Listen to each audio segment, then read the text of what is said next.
Welcome to the Based on True channel. If you enjoy emotional, real-life stories about relationships, choices, and consequences, consider subscribing and liking the video. It really helps the channel grow. In this story, a man unexpectedly runs into the woman who vanished from his life years ago. What seems like a painful coincidence slowly turns into something far more unsettling. A child, a secret, and a truth that arrives far too late to be easy. The stroller she pushed was bright yellow. I remember that first it had tiny suns printed all over the fabric. The baby inside was asleep, mouth hanging open like he hadn't a care in the world. Neither did she, apparently, until she saw me. She didn't notice right away. She was by the smoothie stand, ordering something with chia seeds. I could tell because I heard her say it. "Extra chia, please." Like she'd never screamed at me for buying the wrong almond milk 2 years ago. I stood behind a row of overpriced massage chairs, clutching a stupid microwave box, frozen. I should have walked away, but instead I stared, like some pathetic deer staring down headlights that looked a whole lot like my ex-wife's eyes. Then it happened. She turned her head, tilted first. Casual, then her eyes caught mine, and everything shifted.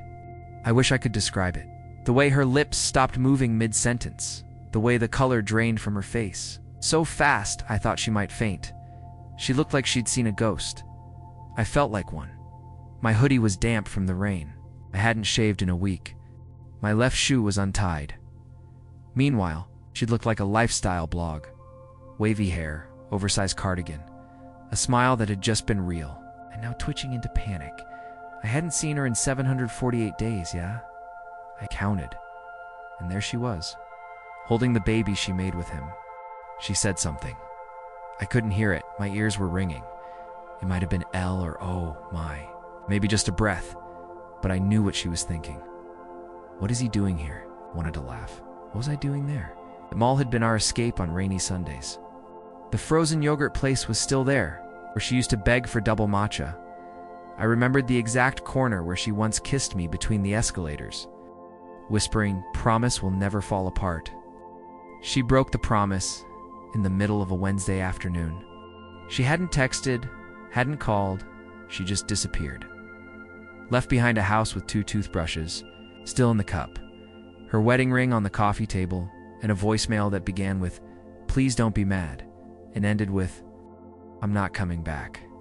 And yet, here she was, alive, blooming complete with his child. I didn't approach, not yet.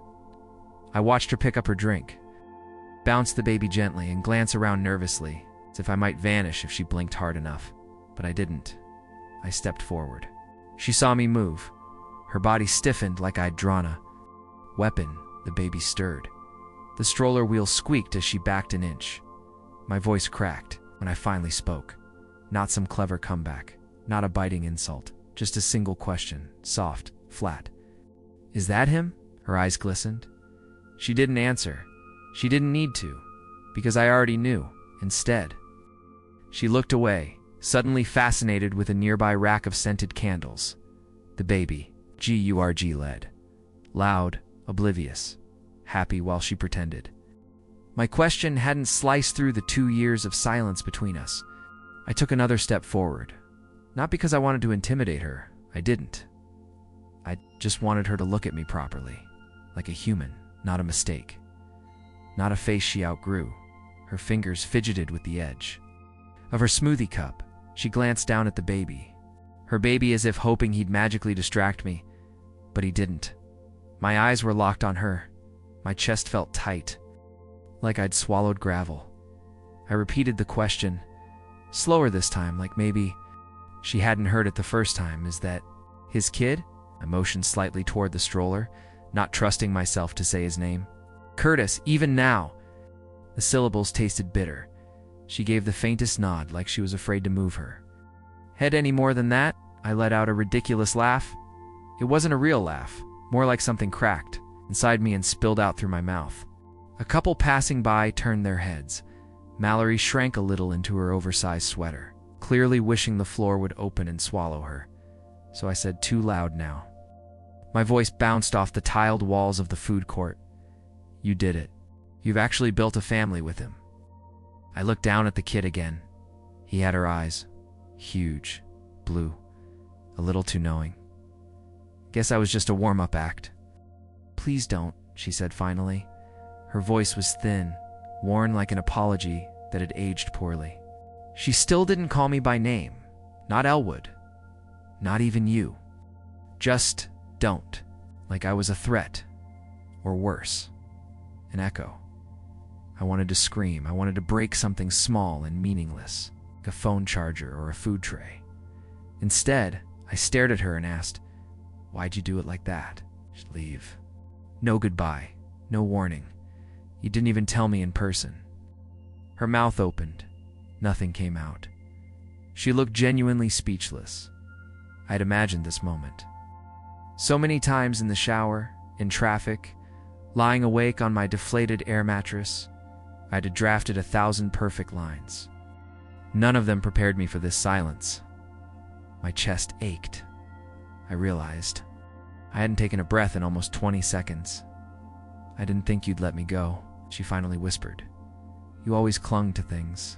She gestured vaguely, like I was a bad habit she'd kicked. I wanted to say something clever, something final, but what came out was a pitiful whisper. I was your husband. She flinched. That word hit her like a slap. She looked down again, her hand automatically rocking the stroller. Back and forth, the kid began to fuss. Not crying yet, just fidgeting. Still, she didn't say my name. I would have done anything for you, I said. I stayed when you got depressed. I cleaned out your mom's garage when no one else would. I helped you rehearse for your job interviews, even when you were already messaging him. That made her eyes shoot up. That's not fair, isn't it? I asked, because I remember the night you came home smelling like cologne. I asked if it was a new shampoo. You said it was lavender. You rolled your eyes at me like I was crazy. I didn't want to hurt you, you still did. She exhaled sharply. For a moment, I thought she might cry. Of course. She didn't. Mallory had always been good at keeping it together in public. Me. I was the guy who once sobbed in a Walgreens parking lot because they were out of the orange-flavored cough drops she liked. Was the guy who begged her to come home over voicemail number 17 while she was already living with him. Now I stood in a mall holding a microwave I didn't even want, talking to the woman who used to say forever in her sleep. Her new child tried to shove a plastic giraffe into his mouth. Then she said the worst thing she possibly could have. You look different. That was it. Not I'm sorry, that you didn't deserve it, just different. Like I was a hairstyle. Or a furniture arrangement. I wanted to disappear, so I did. I was turned around and walked away. Not dramatically, not with an epic line, not with a middle finger in the air. I was left box in hand, shoulders hunched. I walked past the candle display, past the pretzel stand, out the automatic doors into the gray afternoon drizzle as they slid shut behind me. I realized something strange. For the first time since she left, she was the one watching me leave. I thought that would be the end of it. Just walking away, letting the glass doors slide shut behind me, like curtains after a humiliating performance. I didn't expect anything else from her. Certainly didn't expect the sound of quick footsteps splashing through puddles behind me. Elwood, wait. It was the first time she'd said my name in over 2 years. I froze under the awning outside the mall, gripping the box tighter like it might keep me grounded. I didn't turn around. She caught up, breathless, one hand shielding her eyes from the rain, the other pressing her cardigan closed over her chest. The stroller, thank God, was still inside. I think she left it with one of those kiosk workers, or maybe she didn't care, I don't know. I couldn't stop staring at the parking lot, the gray sky above it, the thin thread of steam rising from the pavement. She stood beside me in silence for a few seconds. Her breathing was the only sound between us. You didn't look okay? She said quietly, like that somehow made her the hero of this scene. Like following me out into the drizzle meant something more than 2 years of nothing. I just wanted to check on you. You want to check on me? I said finally, turning to face her. After you erased me from your life like I was a typo? That's not what I did. You ghosted me, Mallory. I left a letter. You left a document with bullet points. She flinched again. I almost felt bad. Almost her hair was damp now, her mascara slightly smudged under one eye. For a moment, she didn't look like the polished woman from Instagram. She looked like someone caught in the act of remembering everything she tried to forget. And I realized maybe she wasn't here for me. Maybe she was here for her guilt. I couldn't face you, she said finally. Her voice was almost lost to the wind. You would have talked me out of it. That hit harder than I expected. You're damn right I would have, I said. My voice cracked at the edges, because I believed in us. Because I thought you were just tired or confused. Didn't think you were building a whole other life with someone who drinks his coffee out of a mason jar? She laughed then, a real, tiny laugh. It made me sick. You still do that thing? She said, wiping under her eye. What thing? Make jokes when you're breaking. Just like that, I hated her again. Not in the dramatic movie ending way. It was quieter than that. Like hating someone for knowing you too well after they've stopped deserving to. I turned back to the lot. The wind pushed drizzle into my face. My hoodie was soaked through. Why did you really come out here? I asked without looking at her. You wanted to make sure I'm not going to throw myself into traffic? Or just check if I still wear sad shoes? She didn't answer at first. I almost thought she'd finally walk away. But then, quietly, she said, I had a dream last month. You were standing at the end of a dock. You didn't look at me. You just walked into the lake and disappeared. When I woke up, I couldn't breathe. I didn't know what to say. For a few seconds, I just stood there, blinking away the rain. I'm sure if the wetness on my cheeks was just the weather or something else. Why do you care now? I asked. Because you mattered. You still matter, just not in the way you want to. That was worse than a slap. Worse than the letter. Worse than every silence. She gifted me over the last 748 days. I finally looked at her. Well, Mallory, I said softly, you don't get to decide how much I matter anymore. And then I walked. This time, she didn't follow. I could feel it in the air. The shift, the resignation. Maybe she'd finally understood. You can't circle back after carving someone out of your life with surgical precision. You don't get to mourn what you murdered slowly. My car. Put the microwave in the passenger seat. I sat behind the wheel with my hands trembling in the mirror. I could still see her standing there in the rain, but she didn't move. She just watched me drive away. I thought that would be it. Final scene, curtains down, her watching me from under that leaking mall awning while I drove away with the saddest microwave in North America beside me. But this story refuses to end where I need it to. I learned that the hard way 3 days later when I got a letter in the mail. No return address. No envelope. Just a folded paper shoved inside a torn greeting card sleeve with cartoon raccoons on the front. It looked like it had been written in a rush, the pen barely keeping up with the thoughts. But the handwriting was familiar, slanted, sharp, mall eerie singles, and across the top, scrawled above the first sentence, 5 words I wish I'd never read. You don't know the half. I stared at those words for a long time, sitting on my unmade bed. The letter was heavy in my hand. The microwave still wasn't unpacked.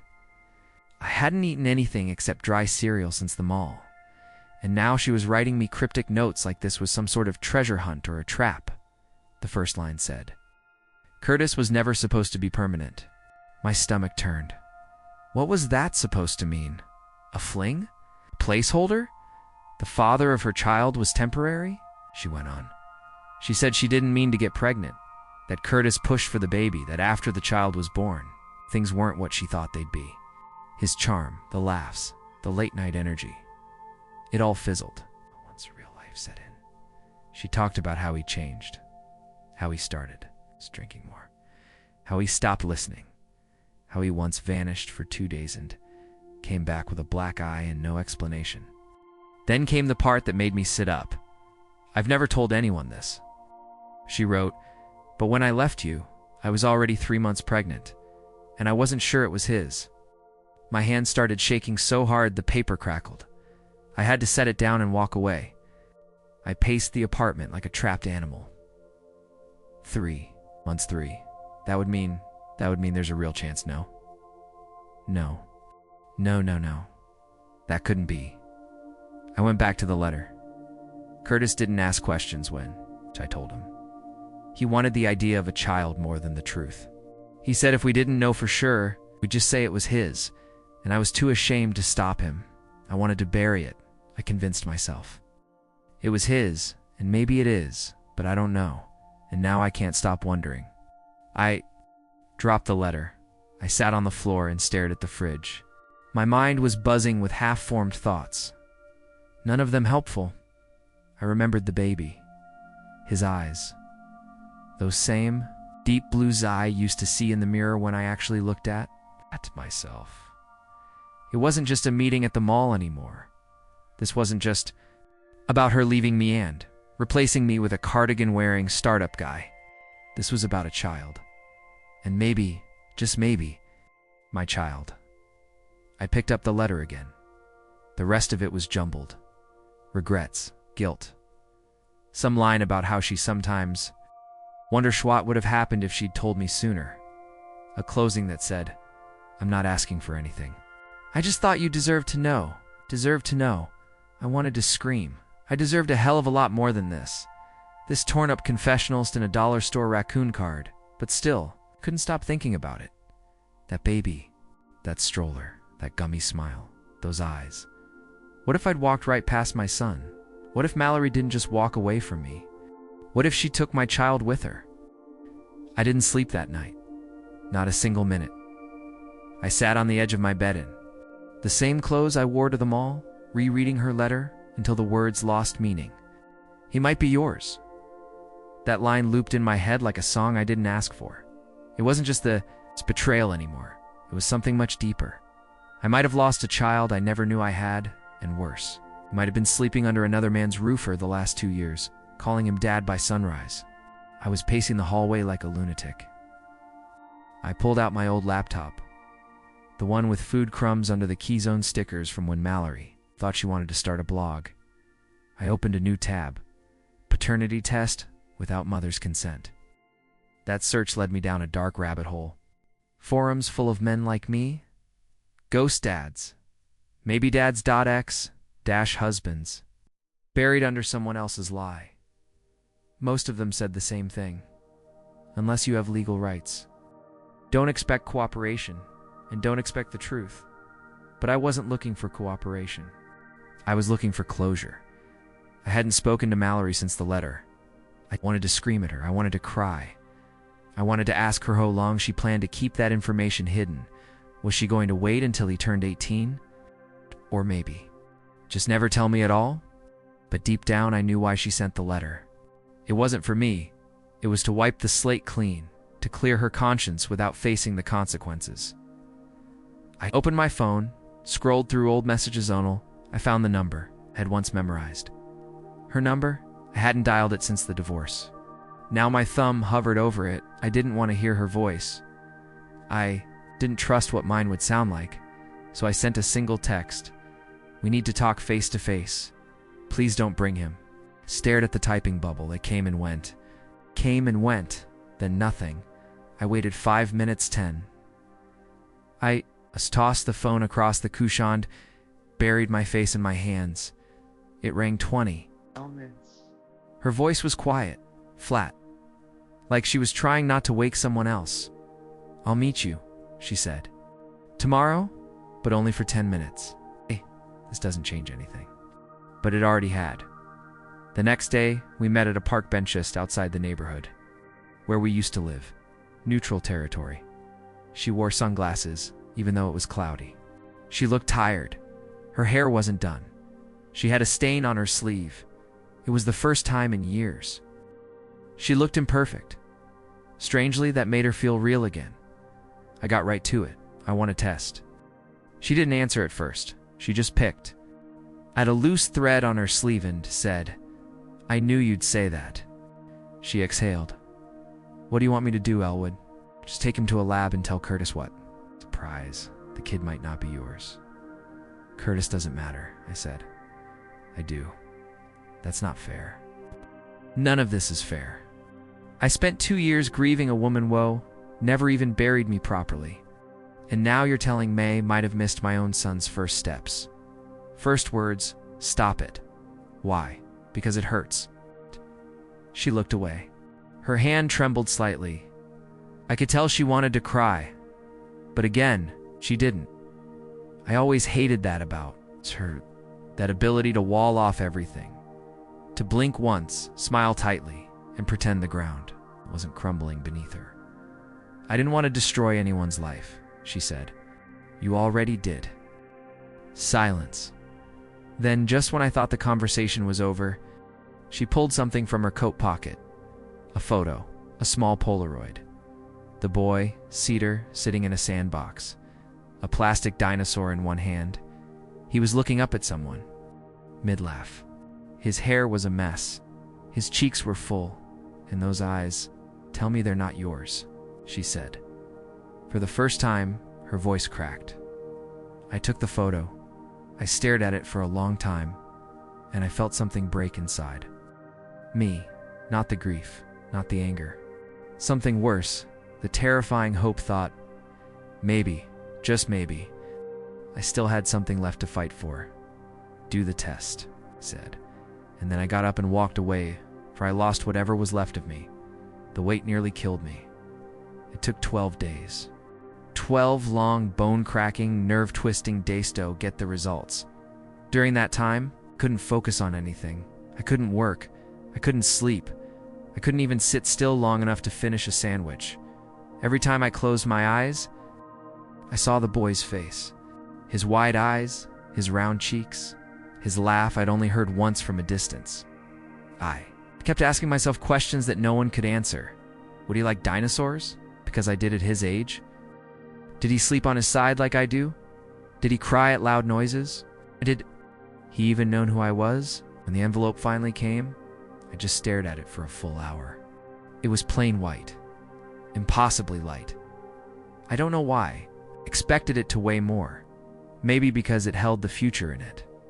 Or at least the version of it I'd quietly built in my mind. The moment I opened it, I knew it would change something. I just didn't know which part of me would be left standing after. It was positive, 9999%. He was mine. I didn't cry. I thought I would. I thought I'd break down, or laugh, or throw something, but I didn't. I just sat there on my kitchen floor, holding a truth I never asked for, wondering how long she'd known, how long she'd lived beside me inside our home, pregnant with my child, keeping it to herself. I called her. She didn't pick up. I called again. Nothing. I drove to her place. Curtis opened the door. He didn't look surprised, that's what hit me first.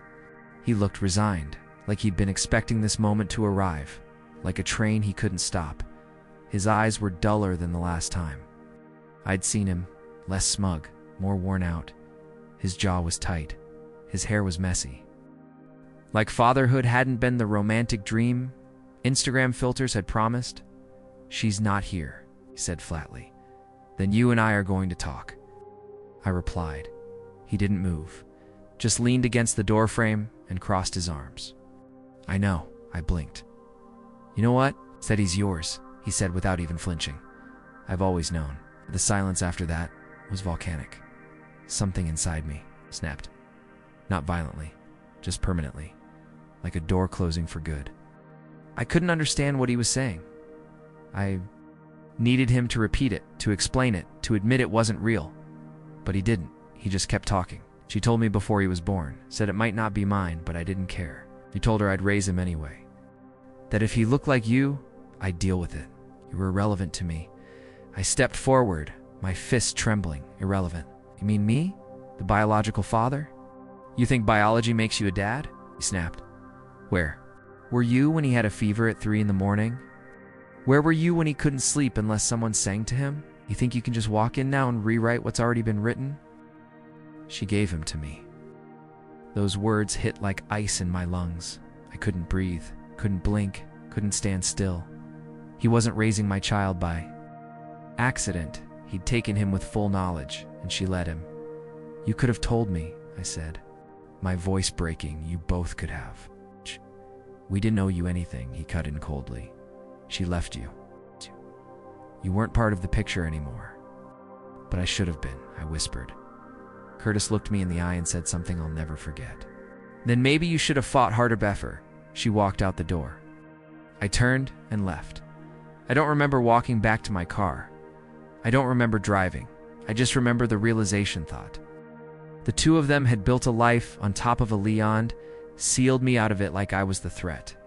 But now I had the truth, and the truth had weight. I wasn't just the ex-husband anymore. I was someone's father, and I had a decision to make. I thought knowing the truth would give me strength, like the DNA results would unlock some kind of righteous momentum inside me. I thought I'd print them, staple them to some legal form, march into court like a man with purpose. But the truth doesn't come with instructions. It comes with weight, with fear, with a hollow kind of akitha, which makes you question if you even deserve what you've just uncovered. I didn't file anything, not yet. Instead, I sat on that piece of paper like it was radioactive, and every time I thought about making a move, my brain dragged me back to the same question. What if he doesn't want to know me? Mallory hadn't called me since the park. Curtis clearly wanted me erased, and the kid, the actual child in the middle of this mess, he didn't even know I existed. That thought haunted me more than anything else. My son was growing up thinking someone else was his dad, while I sat on the sidelines, chewing my own heart into pieces. And yeah, I know how pathetic that sounds. I hate it too, but one morning, 3 weeks after that park bench meeting, I made a decision. Maybe not the right one. Definitely not the strong one, but the only one I could live with. I wrote a letter, a real one. Handwritten, no raccoons, no typing, just me, ink, and every ounce of nerve I had left. It wasn't dramatic. No threats, no legal jargon, just honesty. I told her I wasn't coming to ruin anything. I just wanted to meet him. One time, no expectations. No pressure, just a conversation, a moment, a window. She replied 2 days later. One line, Saturday. 11 o'clock a.m. at Marlow Park. Come alone. Right. The minute I pulled into that lot, I felt like I was trespassing in my own dream. The sun was out, mocking me with its cheerfulness. Families dotted the grass, kids on swings, parents with coffee cups and forced smiles. I parked far from the playground and walked in with slow, unsure steps, scanning faces. Then I saw them. Mallory sat under a tree, her knees pulled up to her chest. She looked smaller than I remembered. Next to her in the grass sat a boy with a red toy truck in one, hand and a juice box in the other. Cedar, my son. He didn't look up when I approached. Mallory did. No wave, no smile, just a shallow nod. I crouched beside them. Not too close, my heart pounding in places I didn't know had rhythm. Hi, I said softly. Cedar looked up, big blue eyes. My eyes. Who's that? He asked. Mallory hesitated. That's an old friend. Friend of yours? I asked her. Then, looking at me directly for the first time, he added, You don't look like a friend. You look like a stranger. That word hit me in the throat. Stranger. That's what I was. A stranger to my own blood. I forced a weak smile. Well, I said. I guess I do. Do you have trucks? He asked, pointing to the one in his hand. Used to, I replied. Not as cool as that one. Inspected me. 3 seconds of absolute silence. Then he returned to his juice. Mallory didn't speak. Neither did I. We just sat there. 3 broken, peo-plearinged like a Mystikino one wanted to claim. I watched him play for 20 minutes. Asked him 2 questions. Got 3 answers at one point. He looked up and said, Your shoelace is weird. And that was the most direct connection we had. Then Mallory stood up, dusted off her jeans, and said, Okay, it's time to go. I didn't argue, didn't beg, just nod. Dan stood slowly as she packed his things. I crouched beside him once Maureen whispered, Maybe I'll see you again sometime, buddy. He didn't respond, but as they walked away, just before they turned the corner, he looked over his shoulder and yelled one word, Bye, stranger. I stood there frozen. That word again, stranger. It echoed in my chest like a closing door. I had met my son. I was nothing more than a visitor in his story. A week passed after that morning in the park. I couldn't stop hearing that word, stranger. I heard it in my dreams, in the kettle whistle, in the spaces between thoughts. It wasn't meant to be cruel. He was just a kid, calling things what they were. And the truth is, he wasn't wrong.